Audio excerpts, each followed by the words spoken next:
Hey guys, we are moving on to chapter 5. If you have not turned in your homework for chapter 4, I am asking you to please get it in as soon as possible so we can get it graded, get it back to you. If you need to make any corrections, we'll have time for that. So then you can just move on to chapter 5. The good news about chapter 5 is there is no graphing. So hopefully that will give you a nice little break from graphing. So we are moving on to talk about exponents and polynomials. So if you aren't aware of what an exponent is, or if you need a reminder, if you have a whole bunch of numbers that you are multiplying together that is the same number, you can write that in exponential form, where this right here is saying that this number 3 is going to get multiplied 7 times. So this 7 is your exponent. Okay, the 3 is your base, and all of this is written in exponential notation. Okay, so when you see an exponent, that is telling you how many times you are going to multiply the base. So I'm going to multiply 3 7 times. Okay. But sometimes we don't get so lucky and they don't always give us a number. Sometimes they're going to give us a variable. So, which is fine, but we are also going to have to do some operations with those variables, as in multiplication. So we are going to go through some different ways that we can multiply with exponents. Okay, so they give you a formula here.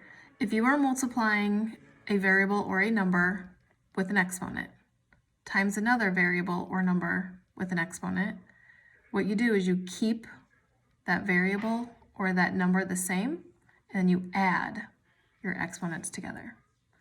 So if I have x to the 5th and I am multiplying x to the 4th, the x is going to stay the same, and we are going to add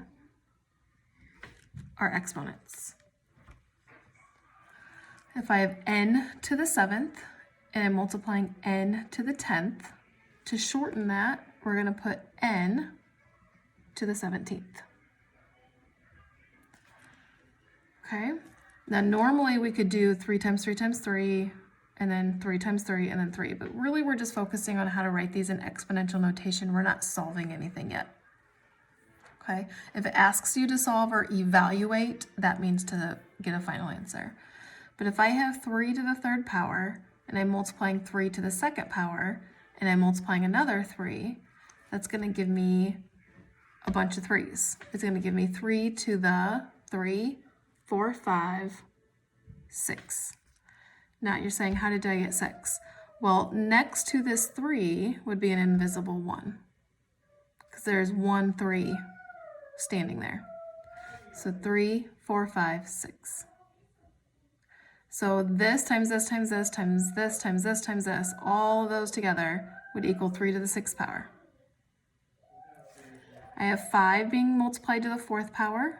Sorry, 5 to the 4th power being multiplied to 5 to the 3rd power. So let's keep our base the same, and let's add our exponents. Next one, I have a minus 6 being raised to the 10th power, and I have a minus 6 being raised to the 17th power. So our base stays the same, which is a minus 6, and then add your exponents, and you get 27. Okay, 2x minus 7 is being raised to the 3rd power, 2x minus 7 is being raised to the 4th power. So our base is 2x minus 7, and we add our exponents, and we get 7. Okay. This is still multiplication. Anytime you have parentheses that are touching each other, that means to multiply. So if I'm multiplying a to the 6th times a to the 9th, I have a to the 15th. And b to the 5th times b to the 5th is b to the 10th.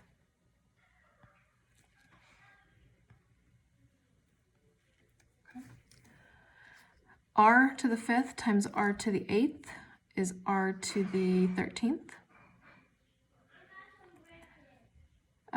S to the 4th times S to the 3rd is S to the 7th. And T to the 6th times T is T to the 7th. Because remember, there's an invisible 1 in there.